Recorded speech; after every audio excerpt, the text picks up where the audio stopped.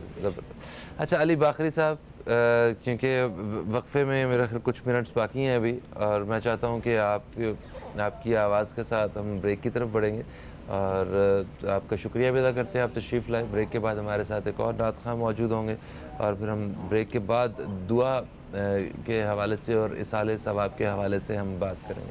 بسم اللہ۔ ہے سبز گنبد والے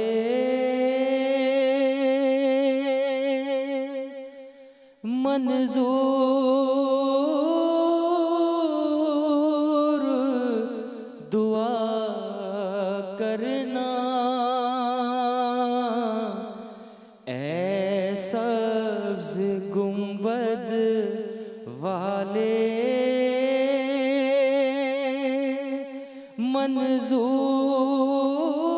منظور دعا کرنا جب وقت نظر آئے آقا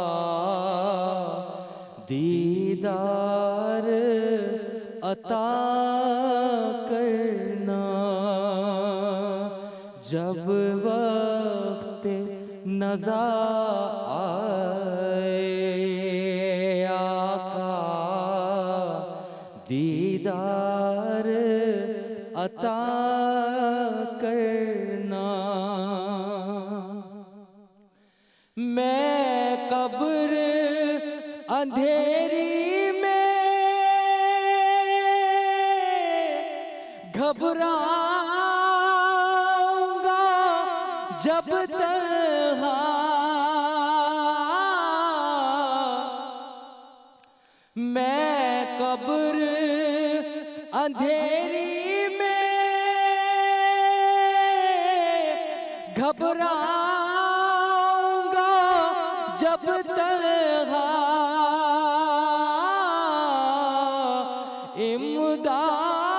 امداد میری کرنے آ جانا رسول اللہ امداد میری کرنے آ جانا رسول اللہ روشن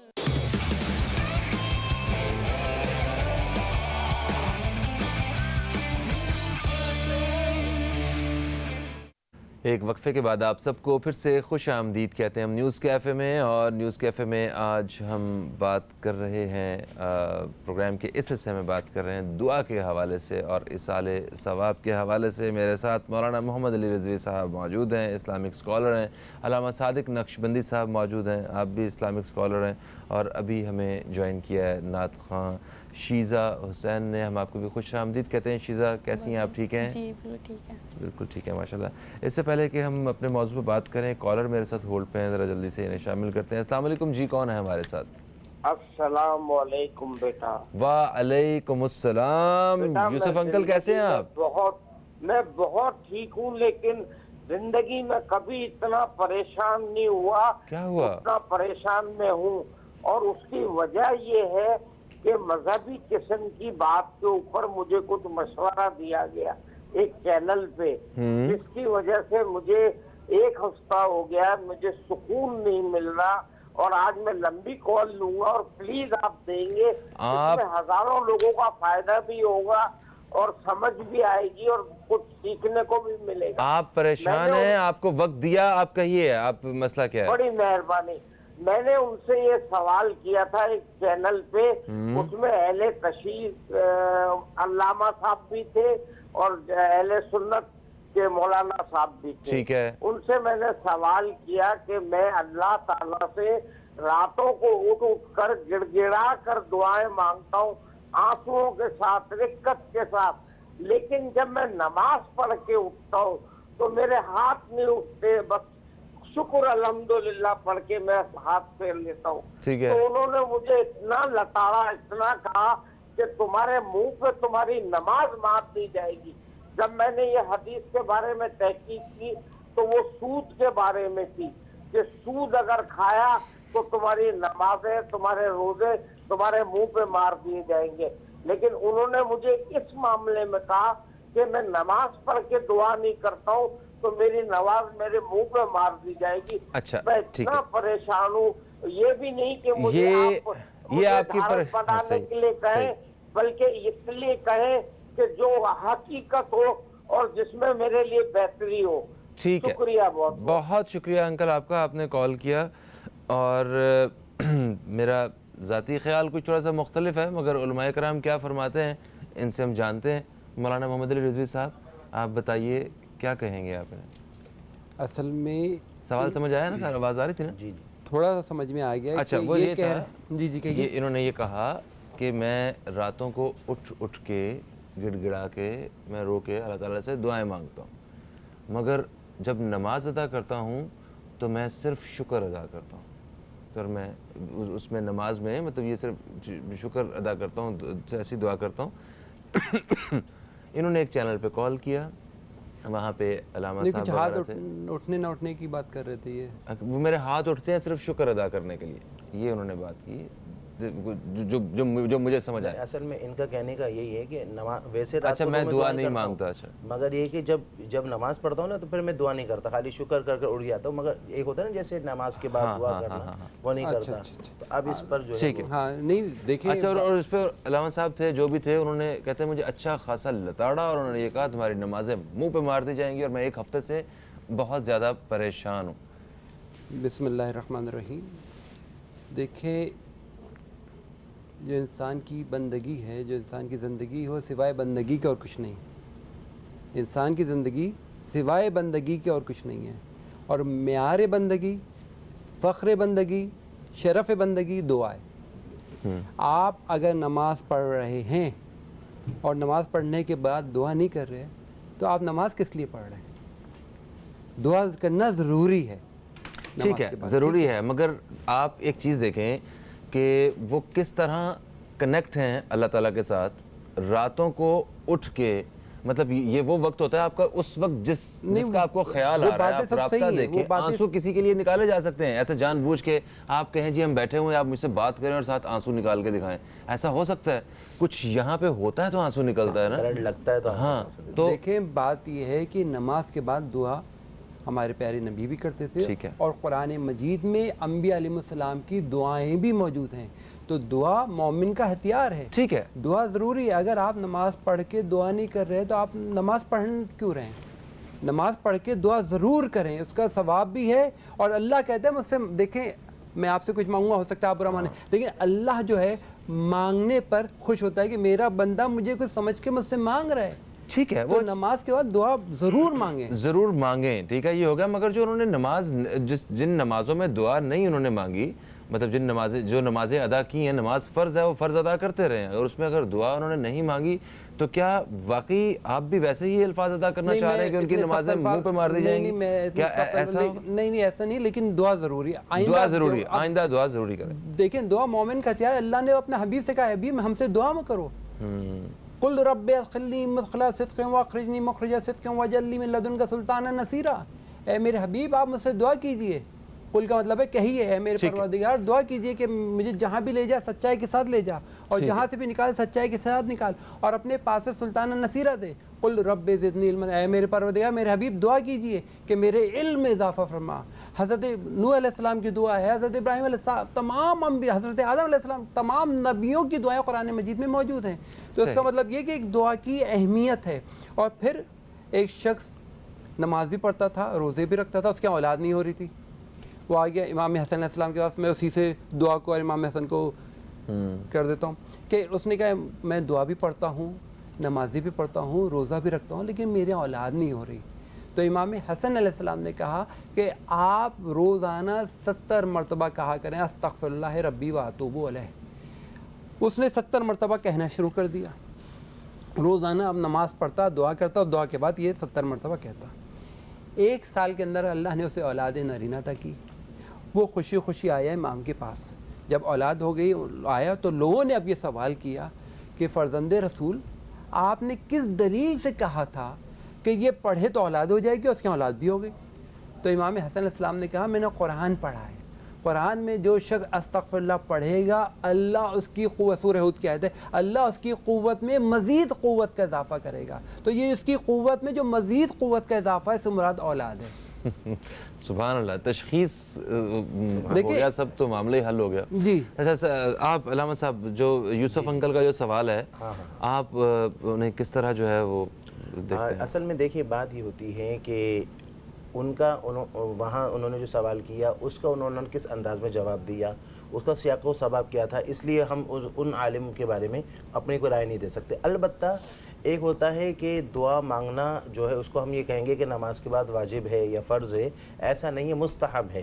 کہ بندہ جو ہے، اور سنت طیبہ ہے کہ حضور صلی اللہ علیہ وسلم باقاعدہ فرض نماز کے بعد دعا مانگا کرتے تھے. تو نماز تو ادا ہو رہی ہے نا، وہ تو فرض ادا ہو رہا ہے نا. نہیں، اسی لیے حضور علیہ السلام سے کسی نے پوچھا نا یا رسول اللہ سب سے زیادہ جلدی دعا کب قبول ہوتی ہے، تو حضور نے فرمایا 2 اوقات ہے جس میں جلدی دعا قبول ہوتی ہے. ایک فرمایا فرض نماز کے بعد دعا قبول ہوتی ہے، اور دوسرا حضور علیہ السلام نے فرمایا کہ تہائی رات کے ٹائم پر جو ہے وہ دعا جو ہے اس وقت اللہ رب ذوالجلال جو ہے وہ جو ہے پہلے آسمان پر نزول اجلال فرماتا ہے، جلوہ فرماتا ہے، اور باقاعدہ اعلان فرماتا ہے کہ کون ہے جو مجھ سے مانگے میں اس کو دوں، کون ہے جو مجھ سے سوال کرے مجھے دوں، اور کون ہے جو بخشش مانگے میں دوں. تو وہ رات جو ہوتی ہے اس رات کے وقت میں بھی قرب الہی کی گھڑی ہوتی ہے اور دعائیں قبول ہوتی ہیں، اور یہ بڑی سعادت کی بات ہے کہ یوسف صاحب جو ہے اس وقت دعائیں مانگتے ہیں. اب ان کا کہنا یہ کہ اس وقت فرض نماز کے بعد میں دعا نہیں کر پاتا، تو ہو سکتا ہے کہ انسان کے ساتھ میں ایک نفس موجود ہے، اور وہ نفس جو ہے وہ اس کو معلوم ہے کہ سب سے بڑی عبادت وہ نماز ہے، اور نماز سب سے قرب الہی کا سب سے بہترین درجہ ہے.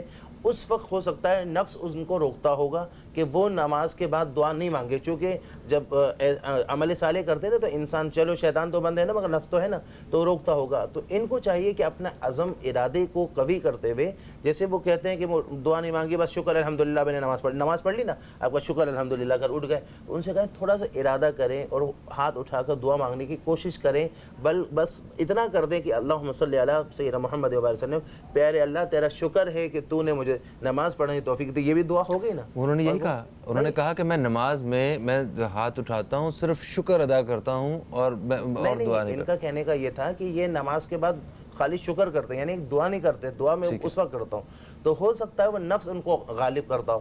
تو اب یہاں بعض دفعہ علماء تھوڑا سا لوگوں کو، چونکہ یہ دونوں طریقہ ہوتا ہے، یا شوق دلاتے ہیں یا خوف دلاتے ہیں. اچھا ایک چیز ادھر سے ایک میں چیز ایڈ کرنا چاہوں گا، پھر اسے آگے بڑھائیے گا. دیکھیں کل ہم نے نماز کے حوالے سے پروگرام کیا، اس میں 3 درجات بیان کیے گئے نماز کے. ٹھیک ہے، یہ نماز 3 لوگ ہیں، تینوں نماز پڑھ رہے ہیں. ایک شخص جو ہے وہ دوزخ کے ڈر سے اور اللہ تعالیٰ کے ڈر سے وہ نماز پڑھ رہا ہے. ٹھیک ہے، جنت کی طلب سے بڑھ رہا ہے، ایک جنت کی طلب سے اور اس کی ایک لالچ اور شوق سے، ٹھیک ہے، اس سے اعزاز، جنت جیسے اعزاز کی وجہ سے پڑھ رہا ہے. ایک وہ ویسے پڑھ رہا ہے کہ جناب کہ یہ اللہ تعالیٰ اس کے لائق ہے اور میں اس کی عبادت کر رہا ہوں، مجھے نہیں پرواہ جنت دوزخ کی، تم اس کا لائق تو ہے، میں تیرے لیے اس کی نماز ادا کرتا ہوں. اب دیکھیں نا، اگر فرض کریں کہ ان جیسے مسلمان کی یہ سوچ ہو کہ میں نماز ادا کر رہا ہوں مگر میں کچھ مانگنے کے لیے نماز ادا نہیں کر رہا، میں صرف نماز ادا کر رہا ہوں، تیرا کچھ بھی آگے کو ہو سکتا ہے، مگر کہ میں اس لیے ہاتھ نہیں اٹھاتا کہ کہیں یہ نہ بیچ میں آ جائے کہ میں صرف کچھ مانگنے کے لیے نماز ادا کر رہا ہوں. تو مانگنے کے لیے انہوں نے الگ وقت کا اگر تعین کیا ہوا ہے تو اس حوالے سے میرا، آپ لوگوں کا پورا ہے، مگر میرا ذاتی خیال ایسا نہیں ہے کہ کوئی اتنا زیادہ انہیں اس انداز سے گائیڈ کرنا چاہیے تھا کہ ایک انسان ایک ہفتے سے پریشان ہو اس وجہ سے، اور کہ آپ کی نمازیں آپ کے منہ پہ مار دی جائیں گی. کوئی اس بارے میں کوئی نہیں کہہ سکتا کہ کوئی کس کی نماز اللہ تعالیٰ، ہاں یہ بنتا ہی نہیں ہے، یہ ایک ٹھیک جواب نہیں ہے جو بھی ہے. اصل میں ایک بات یہ ہے کہ قرآن فرماتا ہے فَبَعَثَ اللَّهُ النَّبِيِّينَ مُبَشِّرِينَ وَمُنذِرِينَ، اللہ نے انبیاء کرام کو مبعوث فرمایا جو خوشخبری سناتے بھی ہیں اور ڈراتے بھی ہیں. تو یہی علماء کا کام ہے کہ وہ تھوڑا ڈراتے بھی ہیں اور خوشخبری سناتے، یہ دونوں کام ہیں. اب انہوں نے کس زاویے سے بولا وہ الگ بات ہے. اب یہاں پر یہ ہے، خود حضور علیہ السلام کا فرمان ہے کہ من لم يدع اللہ سبحانہ وتعالی غضب علیہ، جو اللہ سے دعا نہیں مانگتا اللہ اس سے ناراض ہوتا ہے. ہم سے کوئی مانگے تو ہم ناراض ہوتے ہیں اور اللہ سے نہیں مانگے تو اللہ ناراض ہوتا ہے. اور خود یہاں پر خود اللہ کہہ رہا ہے کہ مجھ سے مانگو، اور وہ کہے گا میں تو نہیں مانگوں گا کیونکہ میں نے تو تیرا حکم ہے کہ مانگو. تو اب حکم کا تقاضا بھی یہ ہے کہ بندہ مانگے اور جتنا ہو سکے مانگے. حدیث شریف میں آتا ہے کہ جب بندہ دعا مانگے تو اتنا نہیں، چونکہ اس کے بارگاہ میں کوئی کمی نہیں. چونکہ حدیث شریف میں آتا ہے کہ سارے انسان اور سارے جنات، اول سے لے کر آخر تک سارے انسان اپنی ہر خواہش مانگ لیں تو خدا کے خزانے سے اتنا کم نہیں ہوگا جتنا کہ ایک سمندر سے ایک جو ہے وہ اگر ایک بوند نکال لو تو کم نہیں ہوتا. بے شک خدا کے سامنے کمی نہیں اس کے بارگاہ میں. اچھا چلیں، اس بات سے یہ تو واضح ہو گیا کہ ہمیں دل کھول کے جو ہے نا خدا سے مانگنا چاہیے. اچھا قرآن میں فہیم بھائی دعا مانگنے کے لیے ہمیں قرآن میں کچھ اصول بتائیں. اور حدیث شریف میں بھی اصول بتایا. قرآن نے کہا ادعو ربکم تضرعا وخفیہ, کہ رب سے دعا مانگو, کیسے مانگو؟ گڑ گڑا کر مانگو.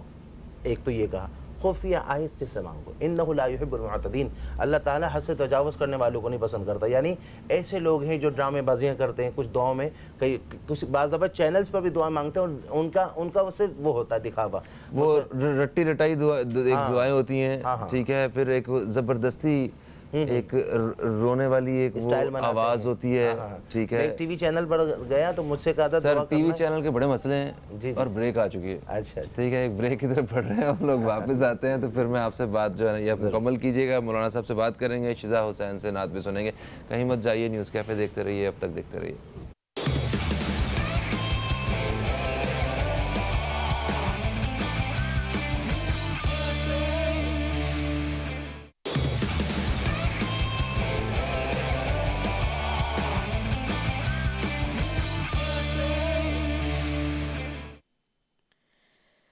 مدینے والے میرے لجپال, مدینے والے میرے لجپال, صدقہ علی حسنین کا دے کر دو مالا مال, مدینے والے میرے لجپال, مدینے والے میرے لجپال, مدینے والے میرے لجپال. ناز ہے جن پر سب نبیوں کو, ناز ہے جن پر سب نبیوں کو, ایسے سخی داتا ہے وہ تو, ایسے سخی داتا ہے وہ تو, مانگنے والوں کو کرتے ہیں, مانگنے والوں کو کرتے ہیں پل میں مالا مال, مدینے والے میرے لجپال, مدینے والے میرے لجپال. تن من دن سب اپنا لٹا کر, تن من دن سب اپنا لٹا کر, آپ کے عشق میں خود کو جلا کر, آپ کے عشق میں خود کو جلا کر, کوئی بلے شاہ بنے اور کوئی بلے شاہ بنے اور کوئی قلندر لال, مدینے والے میرے لجپال, مدینے والے میرے لجپال. صدقہ علی علی علی علی علی علی علی علی, صدقہ علی حسنین کا دے کر دو مالا مال, مدینے والے میرے لجپال. ماشاءاللہ ماشاءاللہ, سبحان اللہ. آپ اپنی بات کو مکمل کیجئے. اب دعا کے حوالے سے بتا رہے تھے, دعا کے طریقہ کار کے حوالے سے ابھی بات ہو رہی تھی. حضور علیہ السلام جب بھی دعا کے لیے ہاتھ اٹھاتے تھے تو آپ کا ایک طریقہ یہ تھا کہ آپ اپنی ہتھیلی کو آسمان کی جانب رکھتے تھے, اور حضور علیہ السلام جب بھی دعا مکمل کرتے تھے تو چہرے پر اپنا ہاتھ کو ضرور پھیرتے تھے. تو یہ بھی ایک سنت طیبہ ہے کہ دعا مانگنے کے بعد ہاتھ کو رکھنا. اچھا, تو یہ مطلب ایسے جو ہاتھ کھول کے ہم دعا کرتے ہیں یہ سنت طیبہ سنت, ٹھیک ہے. اس کے بعد تو چہرے پر رکھنا, یہ بھی حضور کا طریقہ تھا. ٹھیک ہے. تیسری بات قرآن دعا ختم ہوتی ہے جب مکمل کرنے کے بعد. تیسری بات یہ ہے کہ قرآن نے فرمایا ادعو ربکم تضرعا وخفیہ, کہ جب بھی دعا مانگو اپنے رب سے تو قرآن کہتا ہے کہ گریہ وزاری کے ساتھ میں گڑ گڑا کر مانگا جائے. چونکہ ہمارا بچہ جب گڑاتا ہے, ضد کرتا ہے, پپا چاہیے, مما چاہیے, تو آخر کہا ماں کہتے چلو ٹھیک ہے. تو اللہ کو بھی گڑ گڑانا پسند ہے. حدیث شریف میں آتا ہے 2 قسم کے جو ہے قطرے اللہ کو پسند ہیں, ایک آنکھوں سے نکلا ہوا